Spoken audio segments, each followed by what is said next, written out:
Welcome to flavours of நெல்லை. இன்றைக்கி என்னோடய கிச்சனில் அருமையான ஒரு டீ டைம் ஸ்நாக்ஸ் தாங்க பார்க்க போகிறோம். இப்போ எங்கே பார்த்தாலும் ஒரே மழையாக இருக்குது. இந்த மழைக்கு எதமாக சூடாக மொறுமொறுன்னு மினி போண்டா தாங்க நான் இன்றைக்கி செஞ்சு காட்ட போகிறேன்.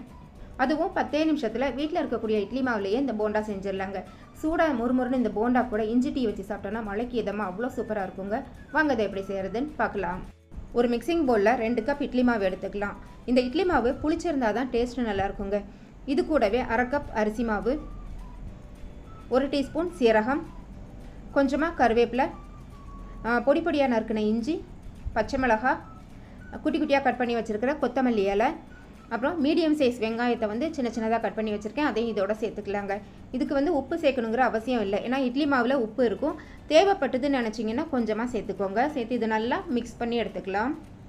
2 நிமிஷத்துக்கு கையாலேயே இந்த மாவை நல்லா மிக்ஸ் பண்ணி எடுத்துக்கலாங்க. அப்போ தான் இந்த வெங்காயம், அந்த கொத்தமல்லி இலை இதெல்லாம் நல்லா ஒன்று சேரும். அதே சமயம் இதில் தண்ணி எதுவுமே இப்போ சேர்க்க தேவையில்லை. இதில் நம்ம வெங்காயம் சேர்த்துருக்கிறதுனால நல்லா மிக்ஸ் பண்ணும்போது அதிலிருந்து கொஞ்சம் நீர் விடும்.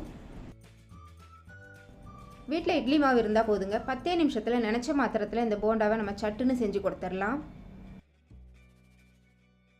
இதை நல்லா மிக்ஸ் பண்ணி எடுத்ததுக்கப்புறமா ஒரு 10 நிமிஷத்துக்கு இதை அப்படியே எடுத்து வச்சிடலாங்க. இந்த மாவு 10 நிமிஷம் ஊறிட்டு இருக்கிற நேரத்தில் நம்ம டீ போடுற வேலையெல்லாம் பார்த்துக்கலாம். இப்போது 10 நிமிஷம் ஆயிடுச்சுங்க. மறுபடியும் மாவை வந்து நல்லா மிக்ஸ் பண்ணி எடுத்துக்கலாம். அதில் வெங்காயம்லாம் சேர்த்துருக்கிறதுனால கொஞ்சம் நீர் விட்டுருக்கும். அதனால் மறுபடியும் மிக்ஸ் பண்ணி எடுத்துக்கலாம். தேவைப்பட்டதுன்னா கொஞ்சமாக தண்ணி சேர்த்துக்கோங்க. ஒரு 2-3 டேபிள் ஸ்பூன் அளவுக்கு தண்ணி சேர்த்து நல்லா மிக்ஸ் பண்ணிவிட்டு மாவை கோரி விடும்போது இந்த மாதிரி இருக்கணுங்க. மாவு ரொம்ப கெட்டியாக இருந்ததுன்னா போண்டா வந்து உள்ளே ஹார்டாயிரும். அதனால் மாவு இந்த கன்சிஸ்டன்சியில் இருந்தால் தாங்க உள்ளே வந்து கொஞ்சம் சாஃப்டாகவும் வெளியில் நல்லா கிறிஸ்பாகவும் இருக்கும்.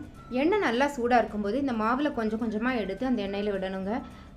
எண்ணெய் நல்லா சூடாக இருந்தால் தான் நம்ம மாவு வந்து கோரி விடும்போது அது அழகாக ரவுண்டாக பால் ஷேப்பில் நல்லா கிடைக்கும். அதே மாதிரி இந்த போண்டா கொஞ்சம் கூட எண்ணெய் குடிக்காமல் நல்லா வருங்க. எண்ணெய் நல்லா சூடானதும் ஸ்டவ்வை மீடியம் ஃப்ளேமுக்கு குறைச்சிட்டு அதுக்கப்புறமா இந்த மாவை எண்ணெயில் கோரி விடுங்க. அதே மாதிரி போண்டாவை உடனே திருப்பக்கூடாது. அந்த எண்ணெயில் அது 2 நிமிஷத்துக்கு நல்லா வேகட்டும். வெந்ததுக்கு அப்புறமா இதை திருப்பி விடுங்க. இந்த அளவுக்கு நல்லா கோல்டன் ப்ரௌன் கலருக்கு வந்ததும் நம்ம இதை எடுத்துடலாம்.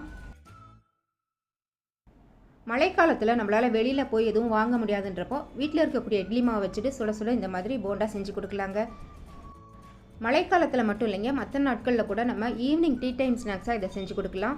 இந்த மினி போண்டா கூட கார சட்னி, தேங்காய் சட்னிலாம் வச்சு சாப்பிட்டோன்னா டேஸ்ட் வேறு லெவலில் இருக்குன்னு சொல்லலாங்க. கூடவே ஒரு இஞ்சி டீயோ அல்லது மசாலா டீயோ வச்சுட்டு நம்ம இதை சாப்பிட்டோன்னா அட்டகாசமாக வேறு லெவலில் இருக்குங்க. கட்டாயம் ட்ரை பண்ணி பாருங்கள். மீதம் இருக்கிற மாவுலையும் இதே மாதிரி போண்டா செஞ்சுட்டு உங்ககிட்ட காட்டுறேன்.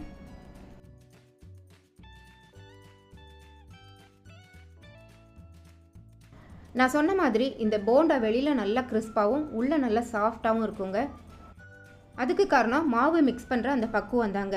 நான் சொல்லி கொடுத்த டிப்ஸை கரெக்டாக ஃபாலோ பண்ணி நீங்கள் செஞ்சீங்கன்னா நீங்களும் இதே மாதிரியான போண்டா செய்யலாங்க. கட்டாயம் ஒரு தடவை ட்ரை பண்ணி பாருங்கள். நான் செஞ்சு காட்டின இந்த மினி போண்டா உங்களுக்கு பிடிச்சிருந்தா உங்களோட லைக்ஸ் கமெண்ட்ஸை எனக்கு கொடுங்க. ஃபஸ்ட் டைம் என்னோடய சேனல் பார்க்குறீங்களா? அப்போ மறக்காமல் என்னோடய சேனலை சப்ஸ்கிரைப் பண்ணி சப்போர்ட் பண்ணுங்கள். தேங்க்ஸ் ஃபார் வாட்சிங்.